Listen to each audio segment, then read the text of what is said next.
guys, Ross up here in Singapore, and as always, thank you so much for joining me on the Night Owl podcast. Lately, we've been talking about some really heavy topics. We talked about judgment, we talked about intolerance, and today I kind of want to talk about what it means when you kind of put your foot down and leave someone behind because you've labeled them somehow. So we'll get more into the different kinds of labels and what that means later, but today I kind of want to talk about labeling in general. What is the most common label and reasoning behind why we left somebody, why we broke up with somebody? I'll tell you what it is. A lot of times I hear that, oh, that person was toxic. Now, that's not a word we used to use 5 years ago or 10 years ago for that matter, but lately it's everywhere. Everyone is toxic. Everyone is narcissistic. Everyone is manipulative. Everyone is, and to generalize that is wrong.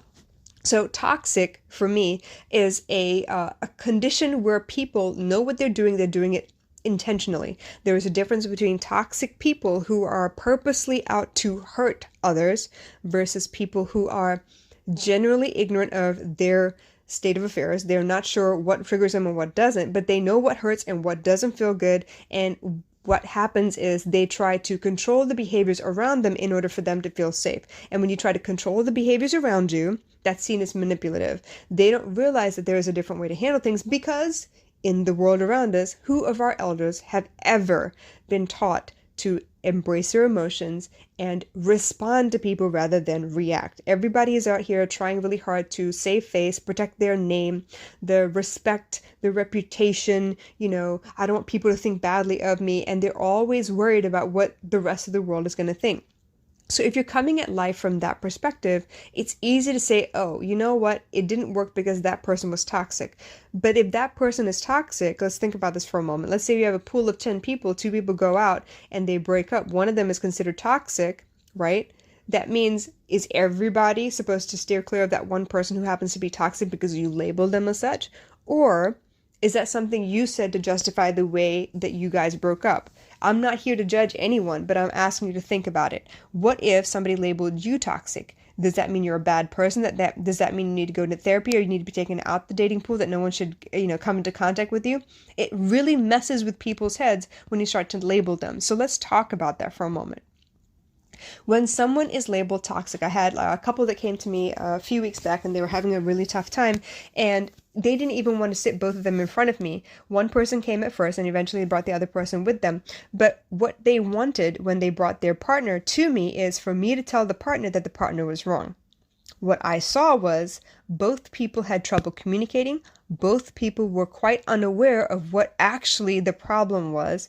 And so because they didn't know what was going on, like the root problem of everything, they were not effectively equipped to handle it. So this was a jealousy situation. They thought the other person was cheating, but the point is they were not. Okay? The good news is they were not cheating, but the behaviors look suspicious. And why is that? Because one person felt that the other person was too controlling, and they do not deal with controlling situations very much. They need that variety, that excitement in their life a little bit. And so instead of checking in all the time and making sure the other person had dibs on where they were, like GPS locating or whatever, they felt the need to go off the grid every so often. And it was just to be able to stretch their legs and, smile in the sunshine. They were doing nothing. It was completely harmless.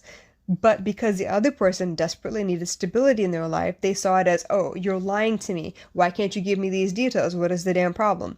So eventually when we sat down, I was able to point out both of these differences, not to say that, they can't work because they're different, but they need to learn to work with each other. So if the one person needs details to know like where they are, what they're doing, what's going on, so they can plan their life around that, then I suggested to the other person that there's a limit to that. You can't tell them every time you move from one room to the other. Obviously, this is a little bit extravagant.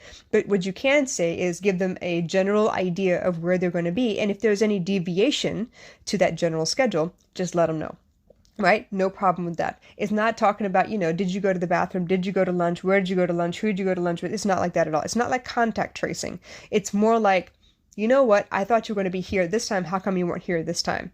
So if she's trying to plan where to meet up with you or how to, finish all of her work by the time you're done with all of your work so they all can chill, then that's like actually reasonable. It's not unreasonable. But the way they were going at it, yelling at each other, calling each other names, they were missing the point entirely. So when I talk about toxic people, both of them came to me individually at some point after we had the first session together, and they told me, she's toxic, she does this. Another person said, he's toxic, she does that. So we were having a tough time trying to stop all the labels and focus on the behavior. If you look at the behavior, right, you'll be able to understand where the other person is coming from. You'll be able to see very plainly that maybe they're struggling with the idea of not knowing everything all the time. Why? Because they come from a chaotic background, and any kind of vagueness triggers them. They get nervous. Now, not to say that you should adjust your life so much so that they don't ever have the chance to heal that side of them, but you do have to give them a little bit of leeway. But the other side of the coin is also true. So if this person is so used to being in a strict and controlling environment where they didn't get a chance to make any decisions for themselves, they really do value their freedom. So if they value their freedom, why would you want to restrict them? Because then they're going to try and avoid you. Now, on every other aspect of this, they were pretty good. They worked well together. But these little things would drive each other nuts. And then the name calling would start, where they would talk about, you're insensitive, you're toxic, all the derogatory terms would come out. Why? Because they're trying to explain or express exactly how upset they were with the other person. Now, unfortunately, once something comes out your mouth, you can't take it back. Once something comes out your mouth, you can't reverse the amount of harm that is being done or how the other person takes it. At that point, the best you can do is apologize and hope they eventually learn to forgive you, depending on how bad the wordage was. But this is how we actually learn how to better communicate with each other. I learned so much more from their complaints about each other than I did from how much they love each other. And unfortunately, the same is true for our own lives. You can tell what works and what doesn't work based on your complaints. If you don't like the fact that you have to travel so far to get to work, and you bitch and complain about the commute time and how much time you lose, because it cuts into how much time you would have at home because you're on the road, you're having to drive, or you have to catch the train. Maybe you don't have enough means to be able to get your car or get a taxi, whatever, so it takes you an hour to get anywhere.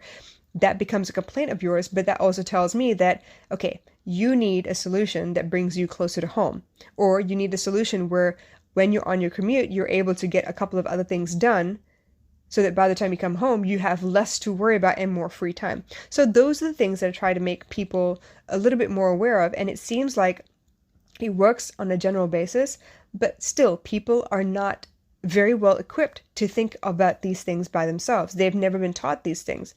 So this is why I try really hard to stop people from labeling each other, stop people from trying to self-diagnose. I mean, WebMD, Google, you guys are terrific. You've got a lot of information out there, but that's also dangerous because too much information means you're not really being directed to what's appropriate for you and what's not appropriate. It's almost like self-diagnosing and self-fulfilling prophecy.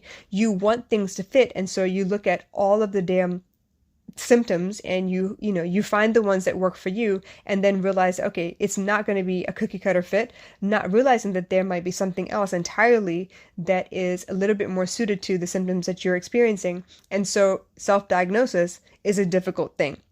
Right? So this is why we have so many people that say they're depressed, so many people that say they're suicidal, so many people that say they're, anxiety disorders, they have bipolar disorder, they have social anxiety, they have, all kinds of terminologies that until recently, they were psychological terms, medical terms that were used after you'd actually been through a psych evaluation. Versus now, where you have all the information at your fingertips and you decide for yourself which ones fit and which ones don't.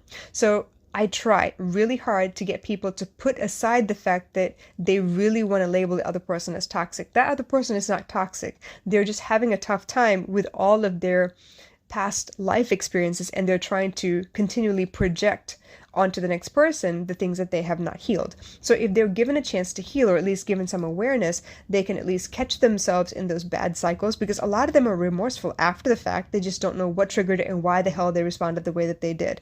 But once you're given a little bit of insight, a little bit of guidance, a lot of them can calm down, remove a lot of pressure from themselves, and actually begin the process of healing. So please, for all of you out there, if you're having a tough time with someone, please be careful and cognizant before you decide to go and label them as toxic, because God knows if somebody labeled you as toxic, you'd be highly upset. And even then, if all these people are toxic, and toxic means bad, that they need therapy, that they need to be, removed from society, how many of us would be removed from society?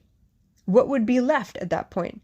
So bear in mind that humans are humans. We have a tough time trying to see objectively about ourselves, right?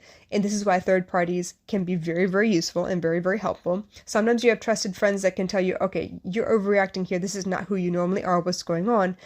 Versus maybe you don't have the support system and you really need to pay a professional to come in and give you some help. This is why there are professional mediators out there. This is why you have negotiators in hostage situations.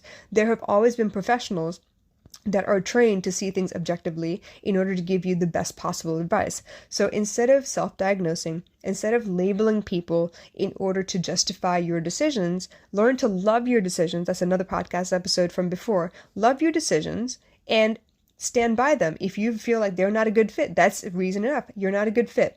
I love you, you're a great person, you're cool and everything, but you're not a good fit for what I'm looking for, and that's perfectly fine. It's almost like interviewing job candidates. You're not going to hire everybody that walks through that door. You're going to pick and choose for whoever's suited to the needs of your business. So if that's possible, there's no need to say, oh, that person was toxic, that's why we didn't hire them, right? You don't have to label them that way. So please, please be very, very aware and cognizant when you label people, because where would the toxic people go if everyone you labeled was truly toxic? You hear what I'm saying? That means if you've ever been labeled toxic, there's no redemption for you either. So rather than that hopeless outlook, I'd rather you focus on behaviors, be honest with yourself, learn to love your decisions, and we can have a little bit more of an honest conversation with each other. What do you think? I'll catch y'all later.